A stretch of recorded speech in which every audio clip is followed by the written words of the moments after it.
दोस्तों नमस्कार। सोचिए जरा, लोकसभा का सीन है। गृह मंत्री जो हैं अमित शाह वो भाषण दे रहे हैं, अपना बिल पेश कर रहे हैं। पीछे खूब तेज शोर हो रहा है, नारेबाजी हो रही है, कागज उड़ रहे हैं, उनके ऊपर फेंके जा रहे हैं। लोकसभा के स्पीकर बार बार घंटी बजा रहे हैं, रोकने की कोशिश कर रहे हैं, लेकिन कुछ नहीं हो सका। आखिर में सदन स्थगित करना पड़ा।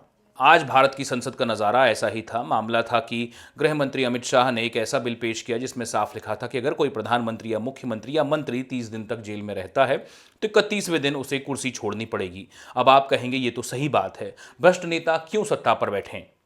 लेकिन जरा ठहरना होगा, क्योंकि विपक्ष कहता है यही एक बड़ा खेल है। विपक्ष का तर्क है कि भाई साहब, आज किसी मुख्यमंत्री को फर्जी केस में गिरफ्तार कर लो, 30 दिन तक जेल में रखो और फिर कह दो कि हटाओ इसे कुर्सी से। मतलब बिना दोष साबित हुए आप सरकार बदल सकते हैं। इस पर गृह मंत्री अमित शाह का जवाब भी सुन लीजिए। उन्होंने कहा कि हम इतने बेशर्म नहीं हो सकते कि गंभीर आरोप लगने के बावजूद कुर्सी से चिपके रहें। सवाल यह है कि क्या यह शुचिता का कानून है या शॉर्टकट से विपक्ष को खत्म करने का एक रास्ता। एक बार सोचकर देखिए, तमिलनाडु, कर्नाटक या झारखंड के किसी मुख्यमंत्री को या मंत्री को ईडी उठा ले जाती है किसी भी आरोप में, 30 दिन तक उसे गिरफ्तार रखती है, हिरासत में रखती है, और 30 दिन में के बाद ही अचानक से सरकार गिर जाती है क्योंकि वो मुख्यमंत्री नहीं रहा, उसे खत्म कर दिया गया, उस पूरी सत्ता को खत्म कर दिया गया। क्या ऐसे सीन में आप कल्पना कर सकते हैं कि आपका लोकतंत्र मजबूत हो रहा है? ये बिल सिर्फ एक नहीं है, 3 बड़े बदलाव लेकर आया है। केंद्रीय मंत्रियों पर भी लागू हो गए इसके नियम, राज्यों के मुख्यमंत्री पर भी, और जम्मू कश्मीर जैसे केंद्र शासित प्रदेशों में भी यही नियम लागू होंगे। नियम यह है कि अगर अपराध ऐसा है जिसमें 5 साल से ज्यादा की सजा हो सकती है और व्यक्ति 30 दिनों तक जेल में रहा उसी अपराध में, तो 31वें दिन उसे अपनी कुर्सी छोड़नी पड़ेगी या वो कुर्सी अपने आप ही चली जाएगी। इसे और अच्छे से समझना हो तो ओवैसी साहब के बयान से समझिए।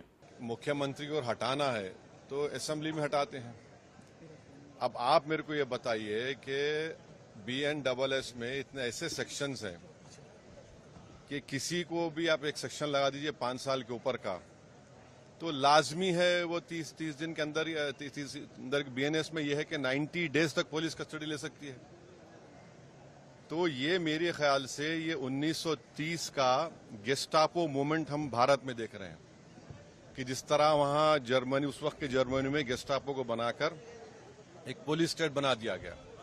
अब चीफ मिनिस्टर अकाउंटेबल नहीं होगा जनता को, बल्कि चीफ मिनिस्टर अकाउंटेबल होगा इन्वेस्टिगेटिंग एजेंसीज को।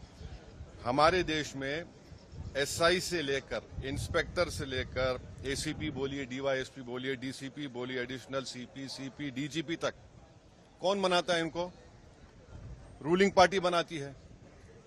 IT के ऑफिसर कौन बनाता है? ED के, CBI को रूलिंग पार्टी बनाती है। आप बताइए फिर कहां इंडिपेंडेंस रहेगा इन लोगों का? आप कैबिनेट के 6-7 लोगों को केस लगाइए, 30 दिन डालिए अंदर जेल में, गवर्नमेंट गिर गई उनकी। तो ये असल मकसद वो है, ये अनकॉन्स्टिट्यूशनल। अच्छा, उस बिल में ये भी है कि प्राइम मिनिस्टर को कौन अरेस्ट करेगा? प्राइम मिनिस्टर को बताइए।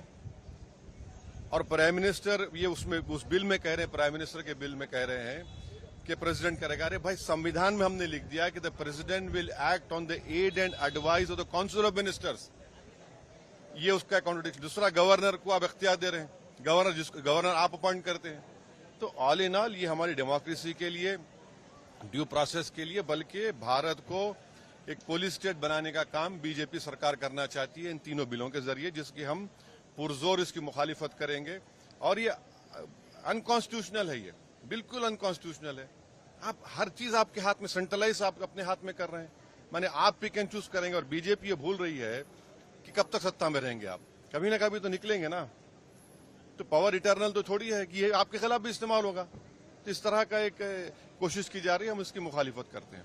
अब कुछ फैक्ट्स भी जान लीजिए। अरविंद केजरीवाल जब गिरफ्तार हुए तब भी उन्होंने इस्तीफा नहीं दिया। तमिलनाडु के मंत्री वी सेंथिल बालाजी भी महीनों जेल में रहे पर पद पर बने रहे। अमित शाह ने इसी को बेशर्मी कहा। लेकिन विपक्ष का कहना है कि कल को अगर कोई मोदी जी को गिरफ्तार कर ले तब क्या होगा। लेकिन आपको लगता है क्या मोदी जी गिरफ्तार हो पाएंगे? जो आदमी सारी एजेंसियों को चला रहा है, वो सबसे बड़ा नेता कैसे गिरफ्तार हो सकता है? ओवैसी साहब ने यही तो सवाल उठाया कि प्रधानमंत्री को कौन गिरफ्तार करेगा, और अगर करेगा तो क्या होगा। यानी कानून सबके लिए बराबर होगा या बस विपक्ष के लिए? ये एक बड़ा सवाल है जो इन तीनों कानूनों के बाद उठ रहा है लगातार। प्रियंका गांधी ने इसे लोकतंत्र की हत्या बता दिया। तृणमूल कांग्रेस के अभिषेक बनर्जी बोले कि ये देश को पुलिस स्टेट बनाने की एक तैयारी की जा रही है, कोशिश की जा रही है।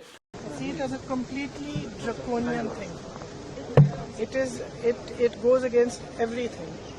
And to couch it as a measure which is being taken anti-corruption is just to pull a veil across the eyes of the people. Because what it basically allows a government to do is to put you don't even have to be convicted. Tomorrow you can put any kind of case on a chief minister and put him in jail for have him arrested for 30 days without even him being convicted, and then he ceases to be chief minister. It's there plain for everybody to see. अब जरा सोचिए कि क्या सच में सरकार को anti corruption का नया औजार चाहिए था या विपक्ष को निस्तनाबूद करने का एक नया तरीका खोज निकाला है सरकार के लोगों ने। अमित शाह ने कहा है कि बिल को जेपीसी यानी ज्वाइंट पार्लियामेंट कमेटी में भेजा जाएगा ताकि सबको मौका मिले इस पर अपनी बात कहने का, लेकिन विपक्ष को भरोसा नहीं, क्योंकि अनुभव यही कहता है कमेटी से निकलकर कानून वैसे ही आता है जैसा सरकार चाहती है। अब एक सवाल आपसे, लोकतंत्र का असली मतलब क्या है? क्या ये कि संभावित आरोपी सत्ता में बैठा रहे या ये कि सत्ता किसी एजेंसी की गिरफ्त में गिरवी हो जाए? भारत का भविष्य शायद इसी सवाल पर टिकता है। भ्रष्टाचार से लड़ाई और लोकतंत्र की हत्या, इनके बीच की एक पतली सी लकीर को कौन संभालेगा? कुर्सी सिर्फ 30 दिनों की कैद से छिन सकती है, ये कानून है, लेकिन क्या जनता की याददाश्त भी इतनी छोटी ही है?